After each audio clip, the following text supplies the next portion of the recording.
Halley's Comet, with its star-like head and great luminous tail, sweeps across the heavens on its long voyage beyond the farthest planet. I came in with a comet, he said, and I shall go out with a comet.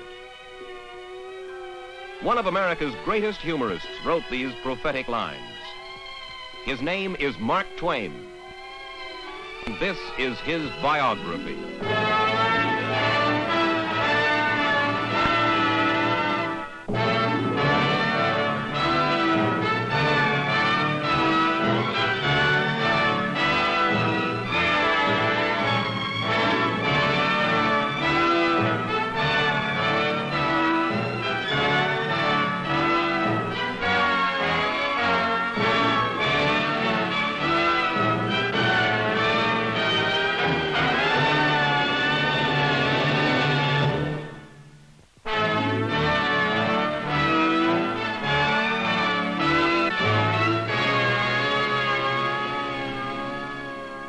I'm Mike Wallace. This is Biography. Our story, Mark Twain. Mark Twain gave the world rich, warm-hearted laughter when he described the adventures of Tom Sawyer and Huckleberry Finn. But Twain's books were also laced with cynicism, and at times he was downright insulting to his fellow man. Yet even in his least rollicking moods, there are moments of humor and sympathy. For Mark Twain had an understanding of life given to few men. Mark Twain rests quietly on the porch of his lonely house, an old man watching the dawn of the 20th century. His world has changed. His time is gone. Yet he feels a sense of relief. The title of world's greatest humorist has been a heavy burden. There have been times in his life when he wished there were no Mark Twain, only a Sam Clemens.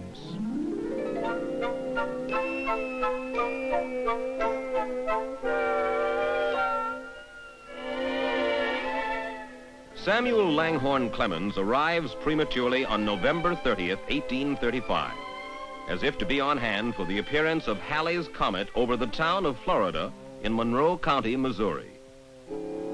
Sam's father is a lawyer, a dreamer, and a promoter of failures. His son will never see or hear him laugh. Of mixed English and Irish stock, the Clemens women take pride in their pre-revolutionary heritage. When Sam is 4, the family moves to Hannibal on the Mississippi. And when he's big enough, he's sent to a private school that charges 25 cents per week per pupil. Sam hates school, and risking the inevitable birching, he often plays hooky. The most important things he learns are not picked up in school, but from life in Hannibal. From the frontiersmen with their hard-headed logic and rough humor. From the pioneers of an expanding America passing through on their way west. He learns from the fantasy world of the traveling circuses with their clowns, caged animals, and brass bands. The bright canvas colors which attract the country folk from miles around.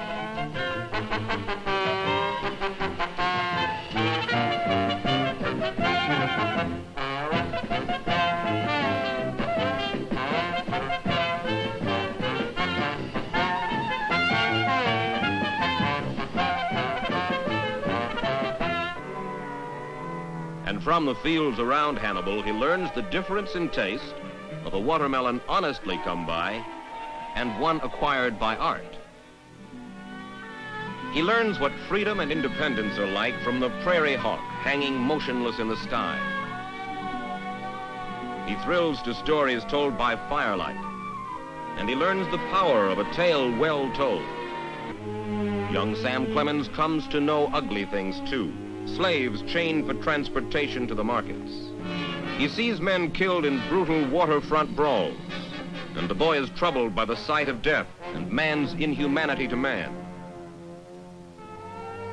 But Sam's sharpest impressions come from the great Mississippi, rolling its mile-wide tide along, shining in the sun. With its giant trading scows piled with goods from places with far-off names, Memphis, Natchez, and New Orleans. The Mississippi with its secret islands. Places of mystery and adventure for boys like Sam Clemens.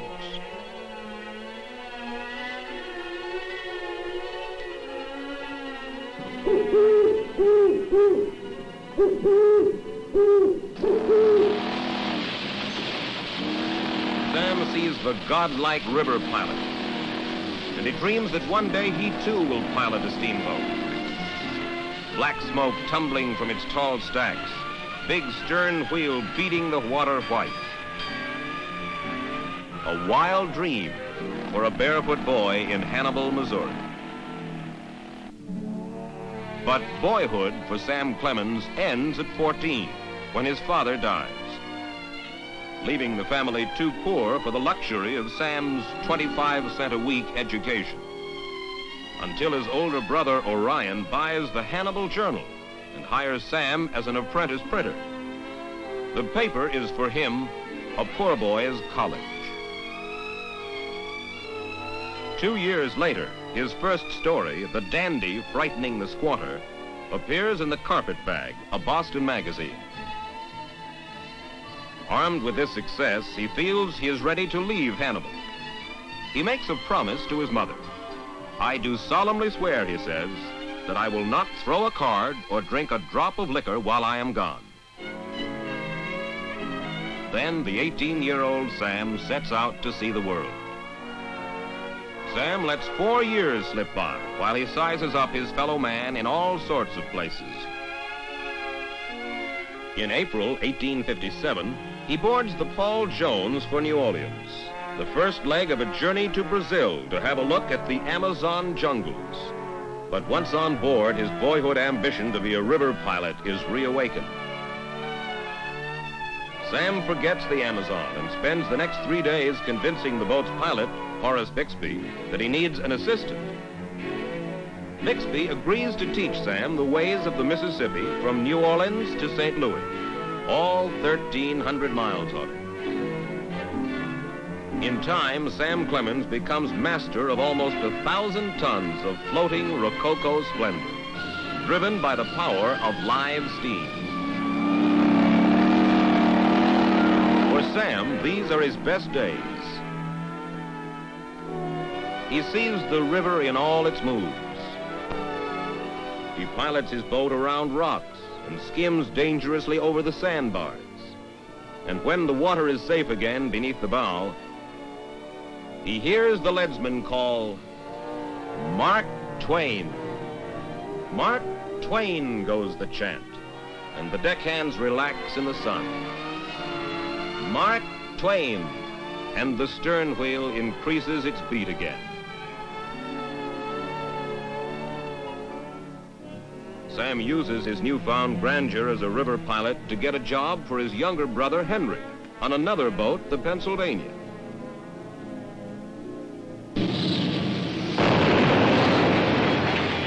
But Henry is killed when the Pennsylvania's boiler explodes. And Sam is heartbroken. He feels he is responsible for his brother's death. 1861. The Civil War brings a new kind of disaster to the river and ends Sam's piloting career.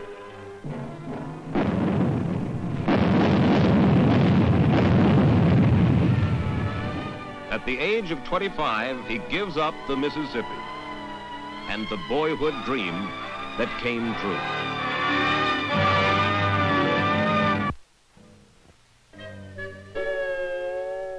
For the sleepy town of Hannibal in the half-northern, half-southern state of Missouri, the Civil War is a confusing affair. The townfolk spend much of their time trying to choose a side.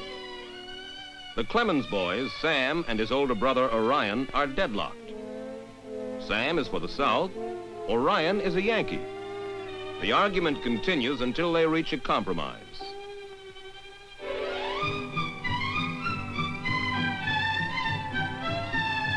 Orion persuades Sam to go west with him, to the new territory of Nevada. On August 19, 1861, the dusty Clemens brothers arrive in Carson City, Nevada. Gold and silver mining are Nevada's industries, drinking and murder its recreations.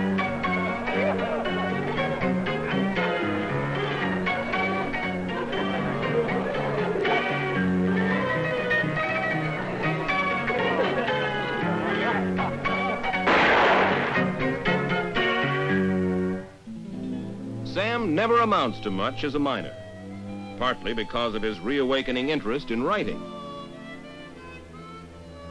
Then, in the summer of 1862, he walks 130 miles to Virginia City, a town which has grown wealthy with the discovery of the fabulous Comstock silver lode. Sam Clemens goes directly to a newspaper called the Territorial Enterprise. "My name is Sam Clemens," he says quietly, "and I've come to write for your paper." Sam brings the Enterprise a vigorous style and a fresh point of view. He lampoons and satirizes pork barrel politics and everything else the territory takes seriously. And he soon earns some formidable enemies. Hoping to throw indignant and possibly violent readers off the track, Sam begins to sign his humorous articles by a new name, Mark Twain. But the climate in Virginia City is too hot, even for Mark Twain. And so Sam drifts to San Francisco and takes a job with the Morning Call. The Call refuses some of his articles concerning local police brutality. But Sam sends his acid humor off to the Devil May Care Enterprise in Nevada. This results in a quick sellout of all copies of the Enterprise as soon as they arrive in San Francisco. Sam's passion for justice makes him popular with everyone but the police. During the winter of 1864, he tries mining again at Angel's Camp in the Sierra foothills. Instead of gold, he finds material for a story he will call The Jumping Frog of Calaveras County.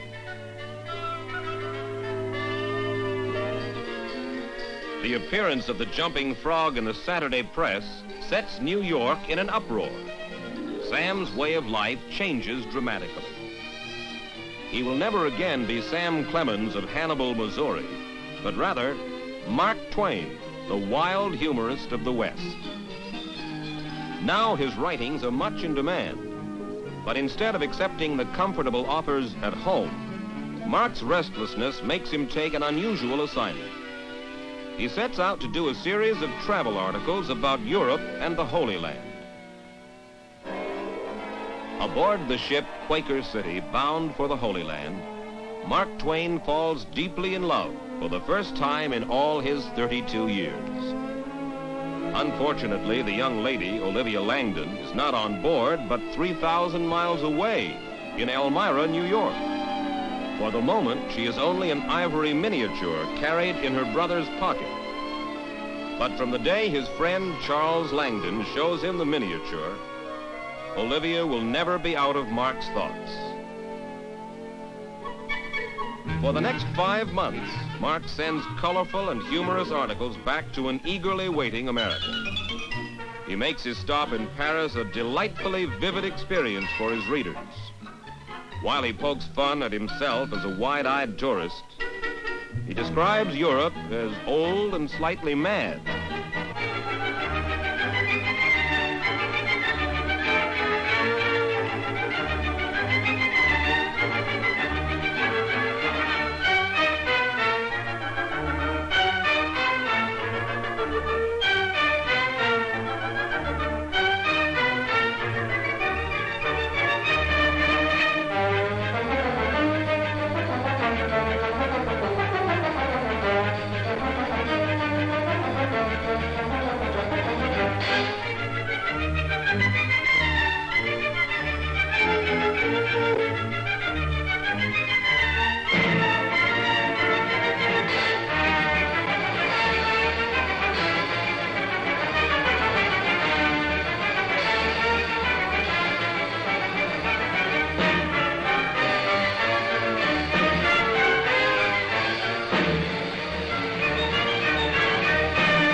Mark Twain comes home a national celebrity, and he wastes no time in laying siege to the Langdon mansion.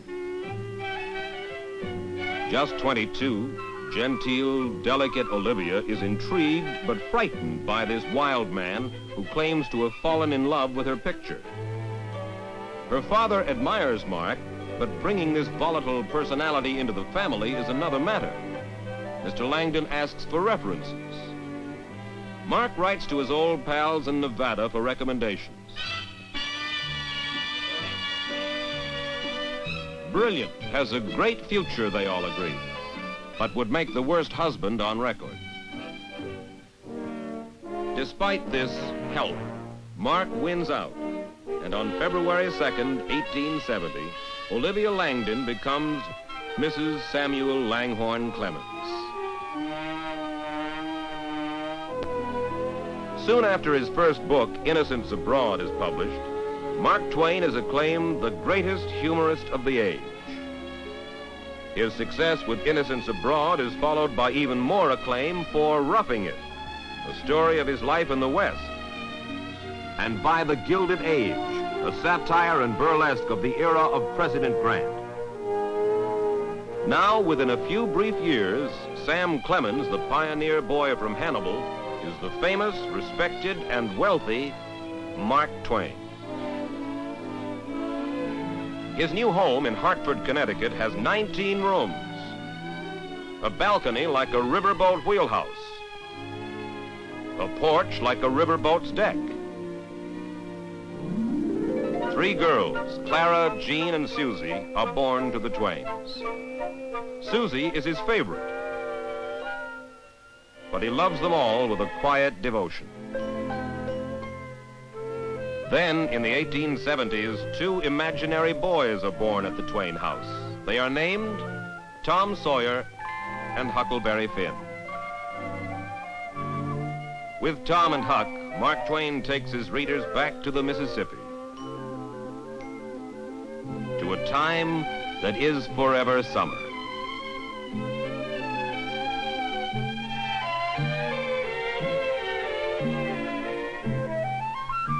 Where small boys will always stand on the riverbank to catch first sight of steamboats with new white paint and polished brass. And the hay in the field smells rich and ready for the wagon.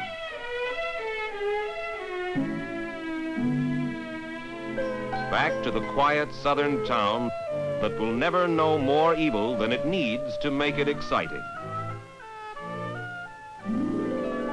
Mark Twain's 3 books, The Adventures of Tom Sawyer, Life on the Mississippi, and the immortal Huckleberry Finn, are the beginning of a remarkable outpouring of short stories, articles, and novels.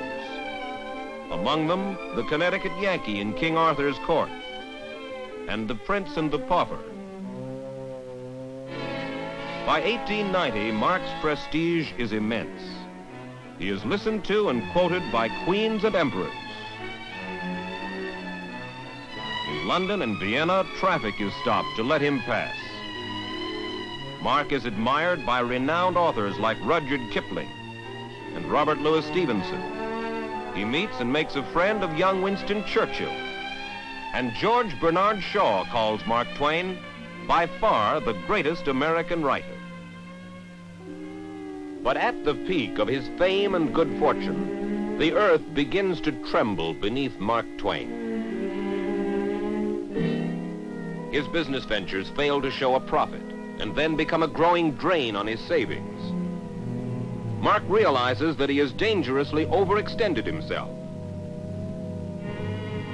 And for the next year, he works desperately to avoid financial disaster. But it is too late.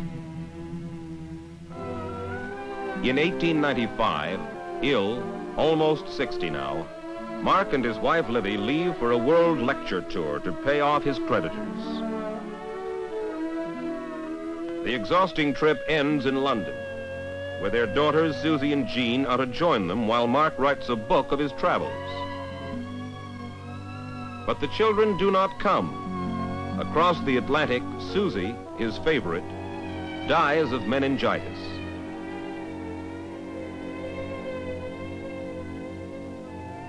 Now Livy declines into invalidism, and Mark Twain begins to feel that the gods have turned against him. His new book, Following the Equator, is the work of a man dazed by sorrow. The wild humorist of the West has all but lost his humor. He seeks relief in work, but he finds it hard to concentrate. I read the morning paper, he says, well knowing I shall find in it the usual depravities, baseness, hypocrisies, and cruelties that make up civilization, causing me to plead for the damnation of the human race. Because of Livy's failing health, Mark takes the family to the warm hills of Italy. But at their little villa near Florence, in June of 1904, Livy dies. At 9:15 this evening, Mark writes, she that was the life of my life passed to the relief and peace of death. I am tired and old. I wish I were with Livy. Except for one last trip to England to receive an honorary degree from Oxford, Mark Twain will never travel again. Mark Twain's last 2 years are spent at his new home in Redding, Connecticut, with his daughter Jean. Here, despite recurring heart pains, he smokes as many as 20 cigars a day and restlessly plays billiards until far into the night. Then, on Christmas Day of 1909, Jean Clemens dies of an epileptic convulsion. Well, he says with tragic resignation to a friend, I suppose you have heard of this final disaster. 1910. A lonely Mark Twain watches the close of the first decade of the 20th century. He feels that he has been made to outlive almost everything he has ever loved. But his fighting spirit remains unbroken, and his power with words has not deserted him. He expresses his answer to the questions of life and death in his final work, The Mysterious Stranger. There is no God, no human race, no heaven, no hell. It is all a dream, a grotesque and foolish dream. Man is but a thought, a useless thought, a homeless thought, wandering forlorn among the empty eternities. But these words, written by a Mark Twain, bitter and disillusioned by tragedy, are overlooked and all but forgotten by a world that will be forever grateful for the laughter and warmth of his vintage years. Then on April 20th, 1910, 74 years and 5 months since it passed over the Clemens cabin in Monroe County, Missouri, Halley's Comet appears with its great luminous tail sweeping across the night heavens on its long voyage beyond the farthest planet. I came in with the comet, said Sam Clemens, and I shall go out with the comet. The next day, Mark Twain is dead.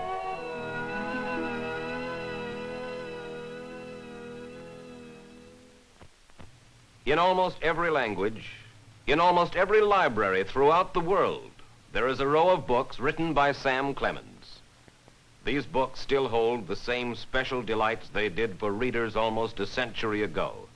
They endure because, like their creator, they are a unique combination of fantasy and truth, pessimism and hope. They express the unmistakable spirit of the man called Mark Twain. Mike Wallace for Biography.